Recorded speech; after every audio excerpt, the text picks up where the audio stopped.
Quebec-based Reflector Entertainment and Bandai Namco, alongside various authors across different media, have for the last couple of years given life to the Unknown 9 shared universe, an ambitious project aiming to create a vast and mysterious world for video games, comics, books, podcasts, and more to expand upon. Meant as one of the primary entry points into this fictional world is Unknown 9 Awakening, a world-seeing, reality-shattering, AAA third-person action-adventure game. And after playing through all of it on Xbox Series X, here's what we thought.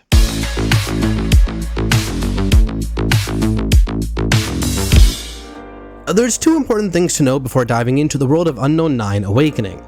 The first is that you can keep it as simple as you want.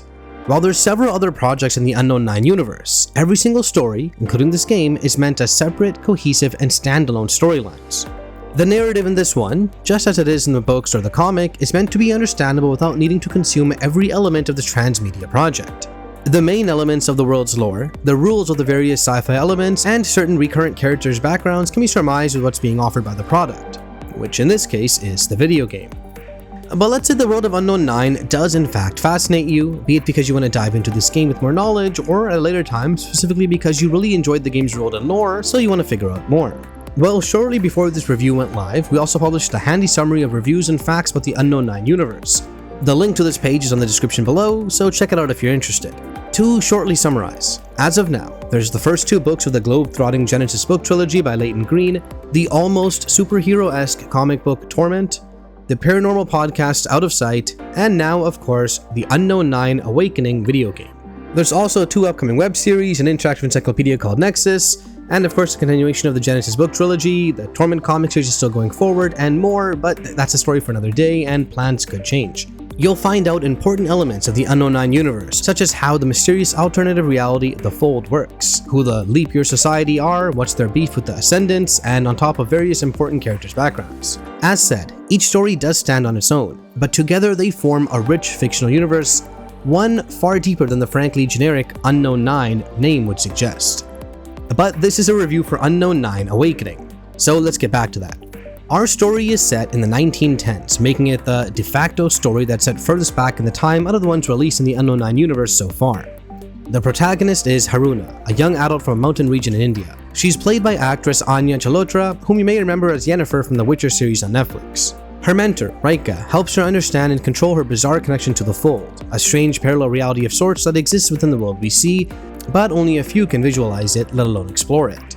There are a handful of gifted people who can interact with the Fold to an extent, or that have been impacted by it in some way, but Haruna is easily one of the most promising ones of the bunch. She can see hidden things in our world by accessing the Fold, extracting powers for combat from there, and so forth. She is a Questor, the name that's usually used for people with such capabilities, though other terms like diver will be heard and explained in this rich universe. She and Rika were unfortunate enough to cross paths quite immediately into the game with titular bad guy Vincent, who, turns out, is the leader of the Ascendants, the splinter group from the Leap Year Society. Both of these factions' larger ideologies, philosophies, and ideas for our world can be understood throughout the game, and even more so via the extended media projects. Though at first, Haruna isn't interested in any of that.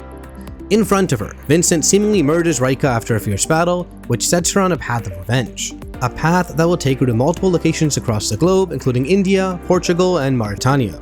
And it's a journey in which she will cross paths with members of the Leap Year Society and the Ascendants alike. As far as I'm concerned, I found the story in Unknown 9 Awakening a bit hit and miss.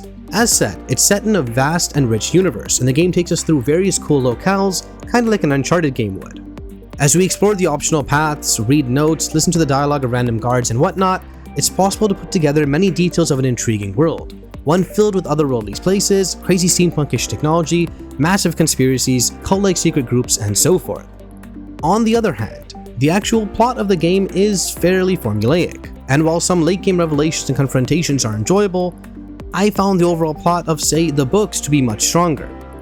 The second half of the game does feature some really awesome locations and some nice story beats as well, with the world building becoming more intriguing too, but it still all seems quite familiar in terms of video game story and narrative style. In terms of gameplay, a lot of Unknown 9 Awakening is borrowed from the popular third-person action-adventure titles of the last 2 decades or so. The exploration is done in semi-linear areas, with lots of barricades, a handful of invisible walls, and limited paths ensuring our straightforward progression. As said, Exploring alternate paths or looking well into the corners can lead to extra collectibles, notes, even skill points to spend on her skill tree. To make finding these missable objects easier, Haruna can use the Fold to see beyond our reality, allowing her to look into a direction and see the vital force of allies and foes alike, objects that can be interacted with, and so on. It's a very video gamey way of approaching the Fold, as I can't recall the books or podcast mentioning anyone who gets climbable surfaces and collectible note pages highlighted in there. But accessing the Fold greatly helps in combat too. Haruna isn't a mythical warrior by any means, and as such, she has to use stealth a lot. Most combat sequences boil down to taking down a whole bunch of armed enemies with certain tricks that wouldn't feel out of place in an Assassin's Creed game, but with the Fold as a twist. Silent takedowns borrow energy from the other world. Baiting enemies into going to a certain spot isn't done by throwing a rock, but via a wave of energy. Objects like explosive barrels can be detonated telekinetically from a distance, again thanks Fold. Haruna can even turn invisible for a couple seconds pressing down on the D-pad, an absolute godsend when things go wrong. Enemy AI isn't very smart, but at least her soldiers came prepared with K-sword detecting machines, multiple tough warriors with devastating melee or ranged weapons, and they come in numbers.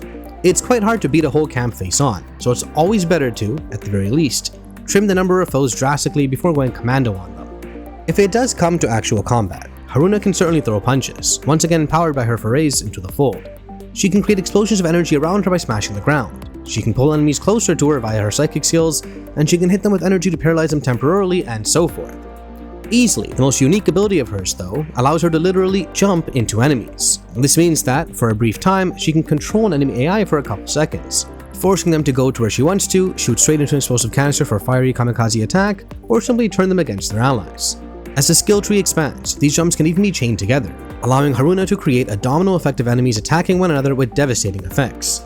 The move even de facto freezes time, so it can be used both in stealth moments and actual tense combat.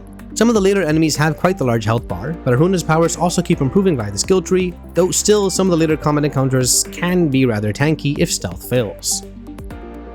As said, while the level designs tend to be quite linear, some of the gameplay does get some cool changes from time to time. Different companions will join us in different missions, depending on the story beats involved. Boss battles, turret sequences, even small puzzles break up the pace a little bit. At various points throughout the campaign, the player will spend time on the Morning Star, a giant blimp used by Leap Year Society members who currently share a similar goal to Haruna, creating a nice strategic alliance. This is a small hub that can be explored fairly freely, with stairways, many different cabins, and so forth that open up more and more as the game goes on too. Perhaps this is also the most peaceful moment to try out one of Haruna's costumes, though the cosmetic changes these offer have quite a bit of limitations. First of all, outside of buying the more expensive editions of the game and registering on the game's website, there's barely any cosmetics to unlock. And second, these skins require the game to load the previous checkpoints to be applied, something that's quite unusual to see in 2024, and a choice that seems to hint at some technical limitations. Speaking of that, it's hard to shake off the feeling that Unknown 9 Awakening isn't quite the technical marvel. No reason to compare the graphics, animations, and such to behemoths made by Rockstar and Naughty Dog, who have about 10 times as many people and certain projects that the folks at Reflector Entertainment do, let alone the budget. But even compared to a lot of contemporaries, their AAA debut is lagging behind. While the worlds themselves offer a decent amount of detail and solid landscapes, most of the assets are a bit lacking. Character models, their facial animations, and so forth. Their body movement was motion captured, at least in cutscenes, but they still feel a little imprecise and not always well plastered over the game's world. There's many noticeable hidden loading screens, such as tight passages between rocks. I'd say much of this likely boils down to the cross-gen nature of the title, with Unknown 9 Awakening being available on Xbox One and PlayStation 4 as well. Consoles released a whopping 11 years ago now. But even then, the graphics hardly impress, and there's even frame rate drops, pop-in, and occasional visual glitches from time to time. Many aspects of the game, in truth, feel like they could have been iterated upon more. Stealth is serviceable enough, but with limited size areas, repetitive level geometry, and dumb AI, it quickly becomes formulaic. The use of the Fold is fantastic for jumping into enemies or turning invisible, but then it's also used for takedowns, distracting enemies, or detonating explosives from a distance.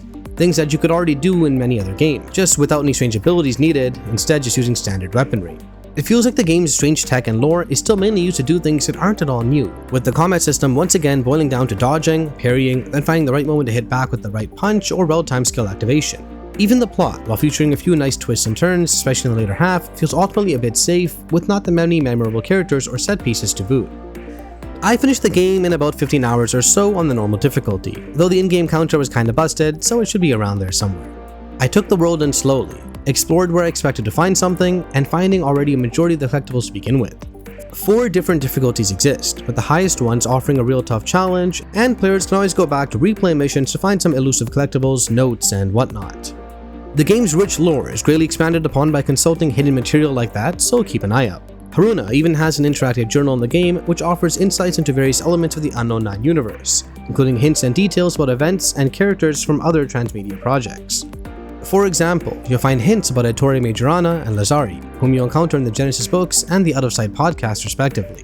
There is no tacked on multiplayer, a horde mode, or anything beyond the campaign at this point. With the reduced price point of $49.99 USD, I'd say that's a more than adequate value proposition. So where does all that leave us with Unknown 9 Awakening? The game's world is full of interesting lore and rich details from a universe that, while hardly reinventing any known formula of fiction, is a very enjoyable and engaging ride. The game builds a lot of the foundation of this intriguing world, but the execution is certainly uneven. A hit-and-miss presentation, a gameplay loop that hints at excellence but often seems content with being rather average, and a plot that is more straightforward than the Unknown 9's rich lore would suggest, though it does still have its moments. Still, I'd rather take a game that tries to reach for the stars and ends up being a bit flawed over a polished but absolutely safe and derivative title. Even more so when it comes to a plot-heavy adventure game, and in truth, I had a good time with Unknown 9 Awakening, with the end credits rolling at a time that I wasn't at all tired of the game's formula, aside from a handful of combat sequences with a lot of tricky enemies coming at me at the same time maybe. In the end, I enjoyed the first video game of the Unknown 9 universe, and I sure hope it won't be the last, as I want to keep going back to this vast fictional world. And while I absolutely want to applaud Reflector Entertainment and Bandai Namco for trying something different, perhaps they stuck a little too close to the action-adventure video game genre's tropes in an attempt to better appeal to the masses. Still, it's a game that has some good ideas and a terrific lore, one expanded upon by all the transmedia products out there. Fans of action-adventure games should take this leap of faith into the fold and give Unknown 9 Awakening an honest shot, with its budget price that should help while pulling the trigger over such an unknown quantity.